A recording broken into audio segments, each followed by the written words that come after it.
आज श्री बाल हनुमान मंदिर कसावा छिबरामऊ जनपद फर्रुखाबाद से बुढ़वा मंगल का कार्ड प्राप्त हुआ है। वहाँ प्रतिवर्ष परंपरागत रूप से बुढ़वा मंगल का आयोजन होता है और बुढ़वा मंगल का बड़ा ही ऐतिहासिक महत्व है। चलिए आज उसी प्रसंग पर चर्चा करते हैं। साथियों नमस्कार। मंगलवार को मंगल तो होना ही है। इस बार सितंबर माह में मंगल जो पड़ रहा है वो 6 तारीख को पड़ रहा है और 6 तारीख को जो मंगल पड़ रहा है उसको बुढ़वा मंगल कहते हैं। मतलब देखिए, हनुमान जी एक ऐसे देव हैं जो कलयुग में जीवित हैं, जगह जगह देखे जाते हैं और वो तीनों रूप में पूजे जाते हैं, बाल रूप में, युवा अवस्था में और वृद्ध अवस्था में। ये देखिए, और कोई देव आपको ऐसे नहीं मिलेंगे जो तीनों काल का प्रतिनिधित्व करते हों, बचपन, युवा और वृद्ध का। और हनुमान जी तो जहाँ राम नाम होता है वहाँ पर वो विभिन्न वेशों में पहुँच ही जाते हैं। अच्छा, अब तो वो विश्व विजयी हो गए हैं। विश्व विजयी इसलिए हो गए हैं कि पहले हनुमान जी ही एक ऐसे देव थे जो भारत से कूद के लंका गए थे। भाई सभी लोग जानते हैं, लंका मतलब समुद्र पार करके। अभी 14 जून को एक और वो हुआ कि जो United kingdom of England Britain की जो गौरवमयी सांसद है, जिसको बड़ा ही मतलब सौभाग्य प्राप्त था कि एक बार उसका सूर्य नहीं डूबता था पूरी दुनिया में, उस संसद में 14 तारीख को हमारे हनुमान जी के प्रबल भक्त श्री बागेश्वर धाम सरकार श्री धीरेन्द्र कृष्ण शास्त्री साहब वहाँ भी पहुँच गए संसद में और उन्होंने जय श्री राम जी के नारे के साथ हनुमान जी का भी नारा वहाँ बुलंद कर दिया। और उनका कहना तो यही है कि भाई ये तो हनुमान जी का ही आशीर्वाद है कि हम इस संसद, पावन संसद में भी आके हमको बोलने का सौभाग्य प्राप्त हुआ। और विशेष बात यह है कि उनको 3 सम्मान भी प्राप्त हुए। ये और बड़ी बात है। अच्छा, और एक और बात सुनने को मिली थी। अब भाई विदेश की बातें हैं, हम कह तो नहीं सकते, लेकिन जो सुनाने को मिलता है कि राष्ट्रपति ओबामा साहब, पूर्व राष्ट्रपति अमेरिका के, वो भी श्री हनुमान जी का लॉकेट और चालीसा हनुमान जी का वो भी अपने पास रखते थे जब तक वो कार्यरत रहे, और अभी भी वो रखते हैं, ऐसा मालूम पड़ा है। तो भाई वास्तव में कलयुग में तो हनुमान जी की ही लीला सभी जगह चल रही है, ये बात आपको मानना ही पड़ेगी। अच्छा, एक और हनुमान जी की विशेषता कि कहीं भटको नहीं। भाई शिव स्वरूप हैं, अवतारी हैं शिव जी के, राम जी के भक्त हैं, कृष्ण जी के साथ मतलब झंडे में रहे, और अहिरावण के समय मात्र स्वरूप माता जी का रूप धारण किया। अब कौन बचा? पवन जी के पुत्र हैं, वायु पुत्र हैं। तो सभी शक्तियां तो समाहित हैं श्री हनुमान जी में। बल बुद्धि अष्ट सिद्धियों के दाता हैं, तो भाई उनको तो पकड़ना ही पड़ेगा। अच्छा, उनकी गतिविधियां और उनकी कार्रवाई भी देखिए जो उन्होंने कार्य किए हैं। अट्टहास कर गर्जा कपि बढ़े लागे आकाश, तो आकाश में भी हैं, नभ में और पाताल में भी हैं, फिर समुद्र में भी कूद पड़े। अच्छा, और थल में तो महासंग्राम किए किया है। तो आकाश, पाताल और नभ तीनों जगह हैं, और शरीर के अंदर भी हैं। ये ऑक्सीजन के रूप में हर व्यक्ति, जीव, कोई दुनिया का ऐसा नहीं है जिसमें उनका अंश व्याप्त ना हो। अच्छा, इसीलिए अब समझ में आया कि हनुमान जी की चारों तरफ जय जयकार हो रही है। चलो भैया, पकड़ लो हनुमान जी बाबा को। अच्छा, प्राणवायु के मालिक हैं, इसीलिए भगवान राम जी को भी अति प्रिय है। भगवान राम जी इसीलिए उनको यहाँ मृत्यु लोक में छोड़ गए हैं कि कम से कम प्राणवायु तो सबको उपलब्ध कराते रहें, क्योंकि जब हवा चलेगी, वायु चलेगा, पवन चलेगा, एयर चलेगी, तभी तो प्राण मतलब जीव अपना सांस क्रिया की गतिविधि पूरी कर पाएंगे। अच्छा, शंकर जी के अवतारी हैं, इसीलिए आदि हैं, अनादि हैं, अभेद हैं, अखंड हैं, अतुलनीय हैं, जिनसे कोई तुलना न कर पाए, और महावीरों के महावीर हैं। यही कारण है, यही कारण है। तभी तो सत्यम शिवम सुंदरम के असली मालिक यही हैं कलयुग में। अच्छा, हनुमान जी का एक काम तो जहाँ राम नाम होना है वहाँ तो पहुँचना ही पहुँचना है उनको। एक दूसरी चीज़ है कि वो अहंकार भी, वो भगवान उनको जिम्मेदारी दे गए हैं कि अहंकार और घमंड अगर कोई करे तो उसका अहंकार और घमंड भी मत चलने देना। अपने सामने भी जब वो वृद्ध थे तब भी एक लीला उन्होंने की थी। वो लीला कहिए तो मैं थोड़ा सा उसका संक्षिप्त रूप सुना दूं जिससे आनंद आ जाए प्रसंग में। महाभारत का काल में हमें आपको पहुंचना पड़ेगा और वन जो अध्याय है उसमें कुंती जी पांचों पांडवों के साथ वन में जगह जगह मारी मारी बेचारी दुखी छुपी घूम रही थी। वनवास काल चल रहा था, लेकिन वो यथावत समय से, निर्धारित समय से भगवान वासुदेव कृष्णनंदन की पूजा जरूर किया करती थी, चाहे कुछ हो जाए, लेकिन पूजा उस समय से करती थी। अच्छा, कोई पकवान पूड़ी पकौड़ी तो लड्डू मिल नहीं पाते थे, फूल पत्ती से करती थी। और भाई गीता में भगवान कृष्ण ने कहा भी है कि हमको फूल पत्ती ही सबसे प्रिय है। अच्छा, जैसे कहीं आपका मकान है, आपका स्थान है, आप रुके हुए हैं, तो वहाँ देखिए कि हवाएं बदलती रहती हैं। कभी पछुआ हवा चलती, कभी पूर्वी चलती, कभी कुछ चलता है, किसान लोग ज़्यादा जानते हैं। तो उसी के तरह, उसी के आधार पे सुगंध आती है फूलों की, विभिन्न फूलों की।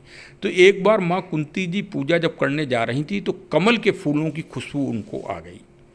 तो उन्होंने कहा कि किस बच्चे को भेजा जाए, कौन निपुण है।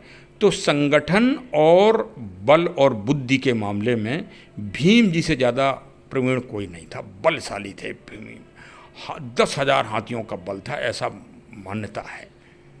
क्योंकि घनघोर जंगल में दानव, राक्षस, प्रेत, भूत, बेताल और जो विभिन्न अपराधी सब घूमा करते हैं जंगल में, पहले भी घूमते थे, आज भी घूमते हैं। तो माता कुंती जी ने सोचा कि बलिष्ठ बच्चे को ही भेज दिया जाए, तो वो अपना लाएगा। भाई आसान तो नहीं दिखाई दिया था उनको एक टास्क, तो भेज दिया। तो चल दिए साहब भीम जी। अच्छा, भीम मल्ल युद्ध में और गदा युद्ध में भी बहुत प्रवीण थे और संगठन के तो बहुत ही रण कौशल के, संगठन के माहिर आदमी थे भीम। पांचों भाइयों में सबसे ज़्यादा निपुण अगर कोई थे युद्ध कौशल में, रण कौशल में, संगठन के कौशल में, तो भीम जी थे। तो साहब चल दिए।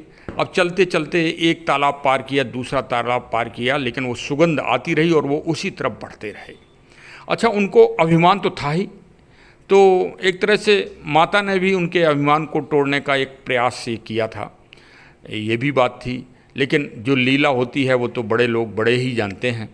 तो खैर चलते चलते एक तालाब के पास जब वो पहुँचे तो देखा कि तेज गति से जा रहे थे, मतलब भूख भी लगने लगी होगी उनको, और भूख बहुत लगती थी भीम को, ये भी बात है, मालूम शास्त्रों में लिखा है। तो भाई देखा कि एक वृद्ध बानर पूंछ लटकाए हुए अपना बैठे हैं। तो उनने कहा कि ये पूंछ हटाओ। तो बानर ने घूर के देखा एक बार, और उस टाइम ये था भाई, मान्यता है कि प्राणी भी बोल लेते थे। तो उनने कहा कि ऊपर से निकल जाओ। बोले ऊपर से नहीं निकलेंगे, और आपस में वाक युद्ध हो गया। अभी उनको मालूम था नहीं कि ये वृद्ध बानर कौन है। तो उनने कहा भाई चलो तुम ही हटा दो। बोले टूट जाएगी पूंछ तुम्हारी, भीम ने कहा।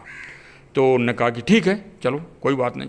अब भीम लगे अपना, एक हाथी, दो हाथी, 10, मतलब पूरे हाथियों का जितना जोर था, पानी पानी पसीना छोड़ दिए, लेकिन पूंछ टस से मस नहीं हुई तो नहीं हुई।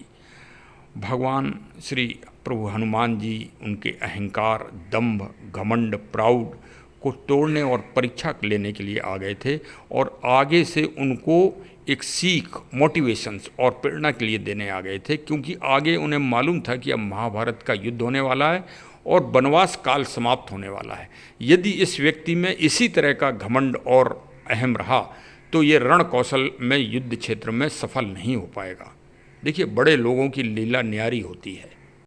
अंत में भीम को बेहोशी आने लगी, इतनी ताकत लगा दी भीम ने, लेकिन पूंछ टस से मस नहीं हुई। और ना बानर, वृद्ध बानर में कोई किसी तरह का प्रतिकूल उनके चेहरे पे या किसी तरह का कोई बेचैनी आई।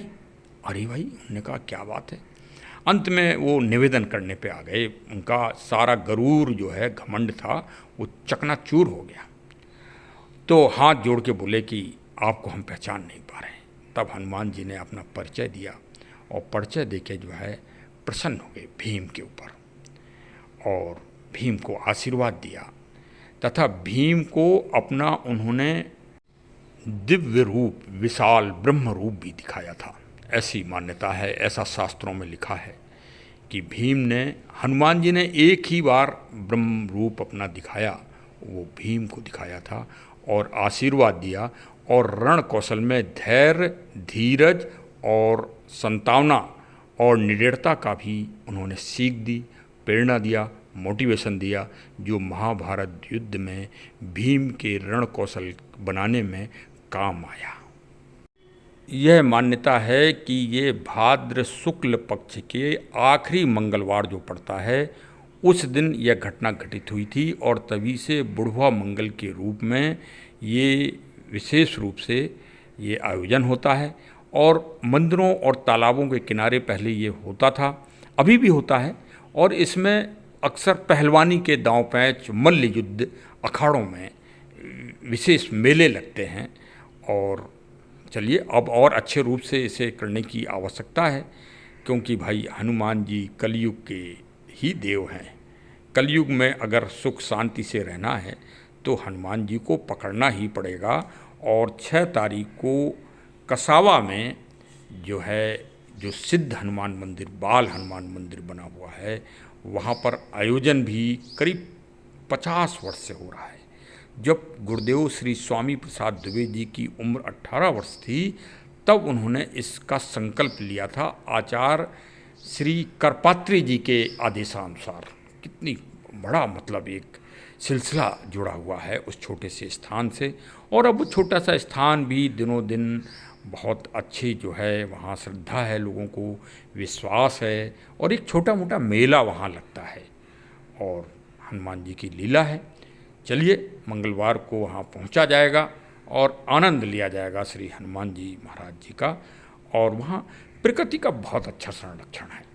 पेड़ पौधे और तुलसी जी के पौधे इतने अद्वितीय रूप से लगाए गए हैं कि उनकी प्रकृति की जो सुंदरता है, वहाँ जो पंडित जी श्री जयप्रकाश द्विवेदी जी हैं तो बच्चे ही से, लेकिन वो उन्हें पेड़ पौधों से बड़ा स्नेह, बड़ी दूर दूर से पेड़ लाते हैं। वो गाड़ी में देखा जाए, मोटरसाइकिल में, तो पेड़ ही लाद के लिए चले जा रहे हैं और लगाते हैं और उनकी सेवा करते हैं।